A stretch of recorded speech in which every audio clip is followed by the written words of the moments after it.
Hello guys, स्वागत है आपका एक बार फिर से हमारे YouTube चैनल में जिसका नाम है टेकवर्ड।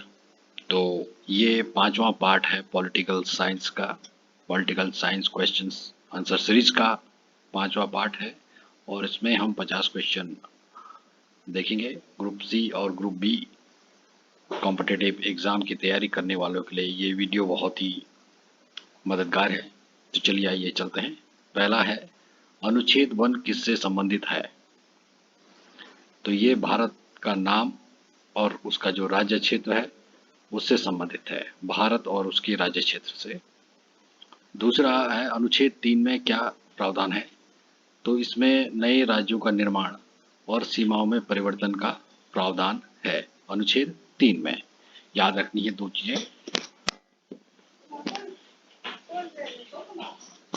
दो चीजें याद रखनी है, नए राज्यों का निर्माण और सीमाओं में परिवर्तन, यह अनुच्छेद 3 में इसका प्रावधान है। तीसरा है, अनुच्छेद 5 किससे संबंधित है?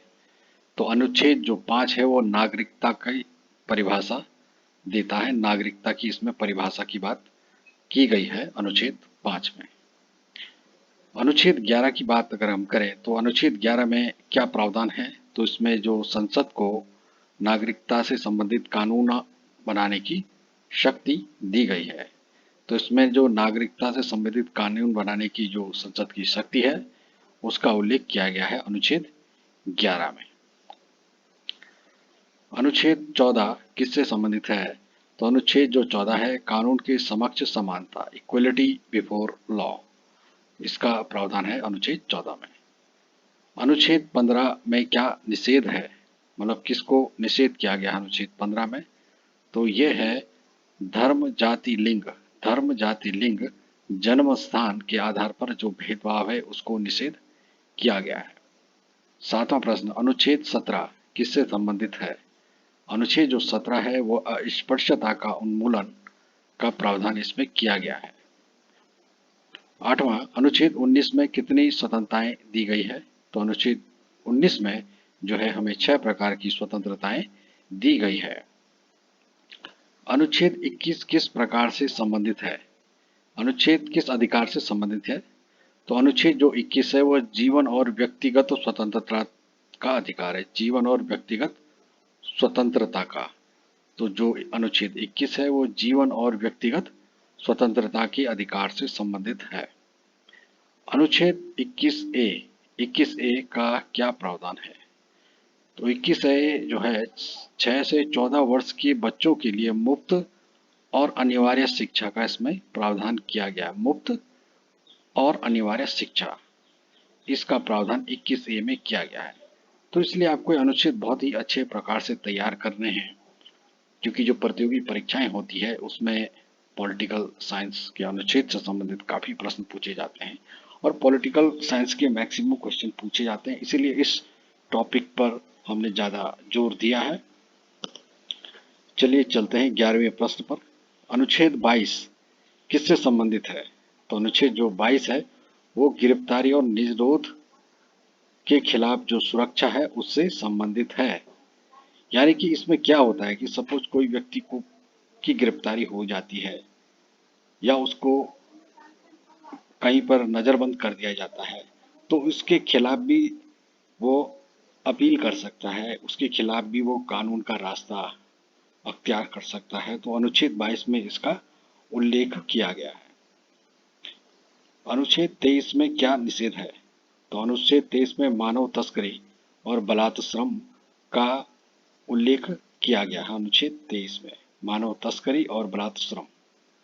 अनुच्छेद जो 24 है उसमें आपका 14 वर्ष से कम आयु के बच्चों के खतरनाक कार्यों में नियोजन का निषेध है, कि जो बच्चे जो हैं वो 14 वर्ष से कम आयु के हैं उनको ऐसे एम्प्लॉयमेंट में नहीं लगाया जाएगा जो खतरनाक हो और जिसमें जान माल का नुकसान हो या उनका मानसिक या आर्थिक रूप से जहाँ शोषण हो। तो इस प्रकार के रोजगार में, एम्प्लॉयमेंट में 14 वर्ष से कम आयु के बच्चों को के नियोजन का इसमें निषेध किया गया है अनुच्छेद 24 में।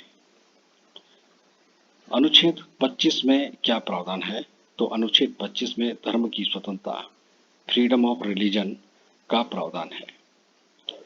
अनुच्छेद 29 किससे संबंधित है? तो अनुच्छेद 29 जो है अल्पसंख्यक यानी कि माइनॉरिटी के जो सांस्कृतिक अधिकारों की सुरक्षा करता है, यानी कि protection of cultural rights of minorities. 16वां प्रश्न, अनुच्छेद 30 में क्या प्रावधान है? अनुच्छेद 30 में आपका अल्पसंख्यकों को शैक्षणिक संस्थान स्थापित करने और प्रबंधित करने का अधिकार है, यानी कि to establish the educational institute and managing right given to minority. अनुच्छेद 30 में इसका प्रावधान है। अनुच्छेद 32 किससे संबंधित है? तो संवैधानिक उपचारों का अधिकार, कॉन्स्टिट्यूशनल रेमेडीज राइट, तो यह अनुच्छेद 32 में है। अनुच्छेद 39 क्या है? इसमें किस चीज का प्रावधान है? इसमें आपका समान वेतन और अवसर का प्रावधान किया गया है, इक्वल सैलरी एंड अपॉर्चुनिटी। 39 अनुच्छेद 40 किससे संबंधित है? ये कई बार पूछा गया है। तो अनुच्छेद जो 40 है वो ग्राम पंचायतों की स्थापना से संबंधित है, ग्राम पंचायतों की स्थापना। अनुच्छेद 44 का क्या प्रावधान है? 44 में समान नागरिक संहिता का उल्लेख इसमें किया गया, अनुच्छेद 44। अनुच्छेद 51A 51 का अ किससे संबंधित है? तो यह नागरिकों के मूल कर्तव्य, फंडामेंटल ड्यूटीज ऑफ सिटीजन्स, नागरिकों के मूल कर्तव्य यानी कि ड्यूटीज, तो इसका उल्लेख 51 में किया गया है। 22वां क्वेश्चन, अनुच्छेद 52 में क्या प्रावधान है? तो 52 में जो है राष्ट्रपति के पद का प्रावधान किया गया है, भारत के जो राष्ट्रपति हैं। अनुच्छेद 53 में संघ की कार्यकारी शक्ति राष्ट्रपति में निहित है, इसको जो है अनुच्छेद 53 में इसका बारे में बताया गया है कि संघ की जो कार्यकारी शक्ति है, एग्जीक्यूटिव जो पावर है ऑफ यूनियन, वो राष्ट्रपति में निहित है, that is vested in the president of India. अनुच्छेद 54 तो 54 में राष्ट्रपति के निर्वाचन का उल्लेख किया गया है। तो देखिए आपको बिल्कुल भी इसमें कंफ्यूज नहीं होना है। 52 में जो है राष्ट्रपति पद का उल्लेख है, 53 में एग्जीक्यूटिव जो पावर होती है राष्ट्रपति की उसके बारे में बताया गया है, और 54 जो है उसमें राष्ट्रपति का जो चुनाव होता है, निर्वाचन जो होता है, उसके बारे में इसमें प्रावधान है। अनुच्छेद 61 जो है वो राष्ट्रपति के महाभियोग की जो प्रक्रिया है, impeachment process of president of India, तो इसके बारे में बताया गया है, अनुच्छेद 61। अनुच्छेद 72 में जो है राष्ट्रपति की क्षमादान की शक्ति के बारे में इसमें बताया गया है, अनुच्छेद 72। राष्ट्रपति की जो क्षमादान शक्ति है उसका प्रावधान इस अनुच्छेद के तहत किया गया है। अगला चलते हैं 27वां क्वेश्चन, अनुच्छेद 74 जो है 74 किससे संबंधित है? तो ये मंत्रिपरिषद राष्ट्रपति को सलाह देगी, मंत्रिपरिषद राष्ट्रपति को सलाह देगी, ठीक है। तो ये इसके बारे में अनुच्छेद 74 में बताया गया है। अनुच्छेद 76 इसमें भारत के महान्यायवादी अटॉर्नी जनरल की जो नियुक्ति है उसके बारे में इसमें प्रावधान किया गया, अनुच्छेद 76। अनुच्छेद 79 किससे संबंधित है? तो संसद की जो संरचना है, यानी कि जो आर्किटेक्चर बोलते हैं उसको, संसद की, पार्लियामेंट की, उसके बारे में जो उल्लेख है वो अनुच्छेद 79 में इसका उल्लेख किया गया है। अनुच्छेद 80 इसमें राज्यसभा की संरचना का उल्लेख किया गया है। देखिए एक साथ है 79 एंड 80, तो इसमें राज्यसभा की संरचना का उल्लेख प्रावधान है अनुच्छेद 80 में। अनुच्छेद 81 है लोकसभा की संरचना, 81 में भी लोकसभा की संरचना के बारे में बताया गया है, ठीक है। देखिए अब इसमें अंतर समझिए, आप सीधे पूछे जाते हैं और आपको अच्छे प्रकार से रिपीट करना है इनको, ताकि आपको ये याद हो जाए कि 79 जो है संसद की संरचना से संबंधित है, 80 जो है राज्यसभा की संरचना से संबंधित है। 81 जो है वो लोकसभा की संरचना से संबंधित है। अब जो 83 है वो किससे संबंधित है? ये संसद के सदनों की जो अवधि है उससे संबंधित है। संसद के सदनों की अवधि से संबंधित है अनुच्छेद 83। तो अब देखते हैं कि अनुच्छेद जो 85 है वो किससे संबंधित है। अनुच्छेद 85 की बात करें तो आपका ये संसद के सत्रों के समन्वय कोऑर्डिनेशन की जो शक्ति है उसके बारे में अनुच्छेद 85 में उल्लेख किया गया है। जैसे कि इसमें आता है कि संसद को बुलाने, स्थगित करने व भंग करने की राष्ट्रपति की जो शक्तियां हैं उसके बारे में ये बताया गया है और ये है आपका अनुच्छेद 85 में। अब है अनुच्छेद 93 में क्या प्रावधान है। 93 में आपका जो है लोकसभा अध्यक्ष और उपाध्यक्ष के चुनाव का प्रावधान है। अनुच्छेद 110 यानी कि 110 यह धन विधेयक की परिभाषा इसमें बताई गई है। अनुच्छेद 112 112 यह आपका भारत का वार्षिक वित्तीय विवरण यानी कि बजट का प्रावधान अनुच्छेद 112 और इसको हम कह सकते हैं 112 में इसका प्रावधान है।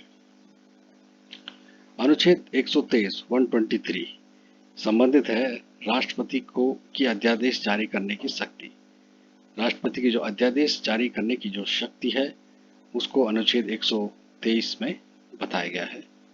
अनुच्छेद 124 124 इसमें भारत के सर्वोच्च न्यायालय की स्थापना का प्रावधान है।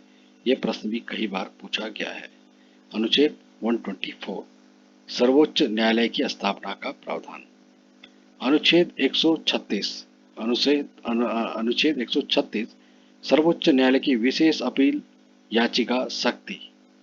विशेष अपील याचिका शक्ति जो है वो अनुच्छेद 136 में इसका प्रावधान है। 40वें प्रश्न पर चलते हैं। अनुच्छेद 141 में क्या प्रावधान है। तो 141 में सर्वोच्च न्यायालय के निर्णय सभी न्यायालयों पर बाध्यकारी होंगे। काफी महत्वपूर्ण है, कई बार ये पूछा गया है। अनुच्छेद 141 141 में इस चीज का प्रावधान किया गया है कि सर्वोच्च न्यायालय के निर्णय जो है सभी न्यायालयों पर बाध्यकारी होंगे। अनुच्छेद 148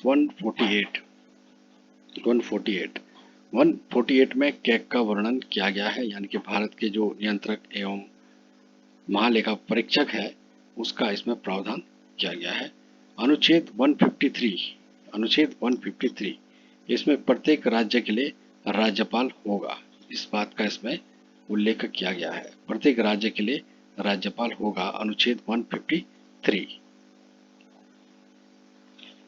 अनुच्छेद 161 तो इसमें जो है राज्यपाल की क्षमादान की शक्ति के बारे में बताया गया है। अनुच्छेद 161 161। और अगर देखें कि जो राष्ट्रपति की जो क्षमादान की जो शक्ति है वो किस में है, अगर हम यहाँ देखते हैं तो अनुच्छेद 72 में राष्ट्रपति के क्षमादान की शक्तियों का उल्लेख है 72 में। और जो यहाँ है अनुच्छेद 161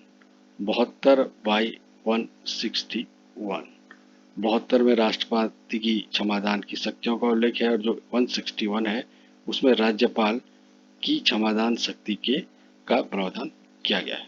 अनुच्छेद 165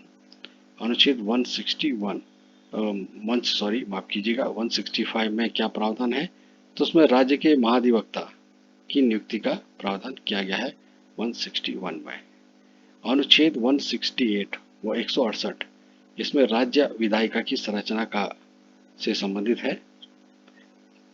क्वेश्चन नंबर 46 अनुच्छेद 200 में क्या प्रावधान है, तो इसमें राज्यपाल को विधेयकों पर स्वीकृति देने या वापस करने की शक्ति का इसमें उल्लेख किया गया है। राज्यपाल को विधेयकों पर स्वीकृति देने या वापस करने की शक्ति, ये आपका प्रावधान किया गया है अनुच्छेद 200 में। अनुच्छेद 213 किससे संबंधित है, ये है राज्यपाल की अध्यादेश जो शक्ति है उसके बारे में इससे संबंधित है। अगर हम राष्ट्रपति का देखें अध्यादेश शक्ति के बारे में देखें तो 123 में राष्ट्रपति की अध्यादेश जारी करने की शक्ति है। यहाँ अगर देखेंगे आप 123 123 में राष्ट्रपति की अध्यादेश जारी करने की शक्ति है और राज्यपाल की जो अध्यादेश जारी करने की शक्ति है वो 213 में है। 48 क्वेश्चन है, अनुच्छेद 226 226 में क्या प्रावधान है? तो उसमें उच्च न्यायालयों को रिट जारी करने की शक्ति का इसमें उल्लेख है। जो रिट जारी करने की जो शक्ति है वो अनुच्छेद 226 में इसका प्रावधान किया गया है। क्वेश्चन नंबर 49, अनुच्छेद 280 किससे संबंधित है? तो ये कई बार पूछा गया है। तो अनुच्छेद 280 वित्त आयोग की स्थापना का से संबंधित है। वित्त आयोग यानी कि finance commission establishment is described in article 280 of Indian constitution. और क्वेश्चन नंबर 50 अंतिम प्रश्न है इस 5वीं सीरीज का कि अनुच्छेद 324 में क्या प्रावधान है? अनुच्छेद 324 में तो चुनाव आयोगों की शक्तियों और दायित्वों का इसमें प्रावधान किया गया है। जो इलेक्शन कमीशन है उसकी पावर और उसकी जो ड्यूटीज हैं, शक्तियों और दायित्व का प्रावधान जो है अनुच्छेद 324 में किया गया है। तो ये थे हमारे कुछ महत्वपूर्ण प्रश्न जो आपका पॉलिटिकल साइंस, राजनीतिक विज्ञान, इंडियन कॉन्स्टिट्यूशन से संबंधित थे और मेजरली इसमें जो है वो अनुच्छेदों को कवर किया गया है। तो हर एग्जाम में 1, 2 या 3 अनुच्छेद पूछे जाते हैं डायरेक्ट और इनडायरेक्ट तरीके से। अगर आप इनको अच्छी प्रकार से तैयार कर लेते हैं तो निश्चित तौर पर आप यहाँ आपका जो अंक है, जो नंबर है वो कंफर्म हो जाते हैं। और बहुत इजी भी है ये, क्योंकि आपको सिर्फ याद रखना है और अगर आप रिवीजन इनका करते हो, रिपीटेशन इनका करते हो तो निश्चित तौर पे ही आपको याद हो जाएंगे। आगे हम आज आपसे फिर से नई वीडियोस के साथ आपसे मिलेंगे। तब तक आप सभी का बहुत बहुत